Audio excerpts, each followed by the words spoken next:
You know, we've all felt that frustration with the UK housing crisis, right? You hear about these huge grand plans, new legislation, but it feels like everything takes years to get going. And meanwhile, the problem just keeps getting worse. It can honestly feel like we're completely stuck.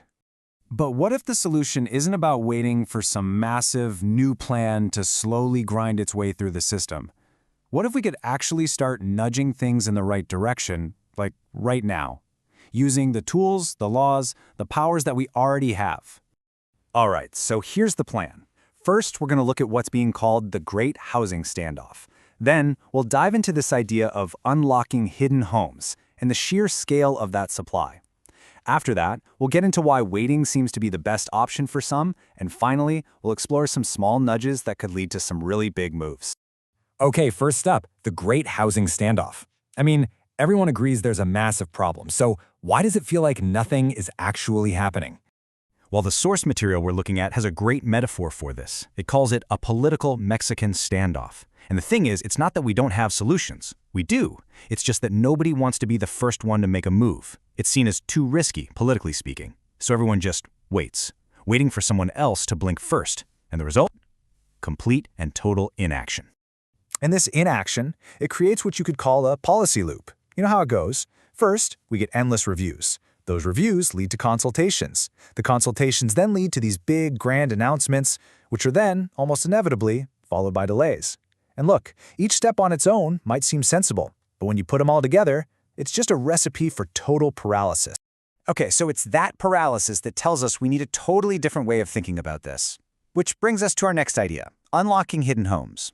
What if the solution, at least for right now, isn't about pouring tons of new concrete? What if it's just about making better use of what we've already got? And this gets us to the absolute core concept here, latent supply. So what is that? Well, it's all the housing capacity that already exists, or has permission to exist, but for whatever reason, it's just not being used. And this is the crucial part. The blockage isn't a physical one, it's an economic one. So the big question is, just how much are we talking about here? How big is this latent supply really? Well, let's put some numbers on it, because honestly, the scale of this might actually surprise you. Okay. Let's start with empty homes. Officially in England, we're looking at around 670,000 homes that have been vacant for 6 months or more. Now, to be fair, some of that is just the normal churn of the market, people moving, houses being sold. But a really significant chunk of that is not. In fact, if you dig into that number a little bit deeper, you find that of those empty homes, nearly half of them, we're talking about 300,000, are classified as long-term vacant. Think about that. That's basically an entire city's worth of housing stock, just sitting there, completely empty. But believe it or not, that's only part one of the equation. There's a second number, one that doesn't get talked about as much, and it's even bigger. There are an estimated 700,000 homes that already have full planning permission, but they haven't been built. The approvals are all signed off, but the shovels just aren't in the ground. So let's just add this all up for a second. You take the long-term empty homes and you add the homes that have permission but haven't been built. What do you get? You get a total latent supply of nearly 1 million homes. And let's be super clear, this isn't some hypothetical target for the future. This is real housing capacity that is locked up, right here, right now. And that, of course, brings us to the most important question of all. If there are 1 million potential homes just sitting there locked away, why doesn't the market just fix this? Well, that's where we get to what's called the waiting game's reward. I mean, it really is the question that gets to the very heart of the problem, isn't it? Why on earth is all this capacity being held back when we all know that demand is through the roof? Well, the simple and maybe frustrating answer is this. Our current system actually rewards waiting. It pays to wait. Think about it. If you're a developer and you release new homes slowly, or you just hold on to empty properties, supply stays tight. And when supply is tight, prices stay high. For a lot of landowners, the value of their land actually goes up faster than the profit they'd make from building on it right away. And this is so important to get. This isn't about blaming bad guys. It's about people making perfectly rational financial decisions within a system that has all the wrong incentives.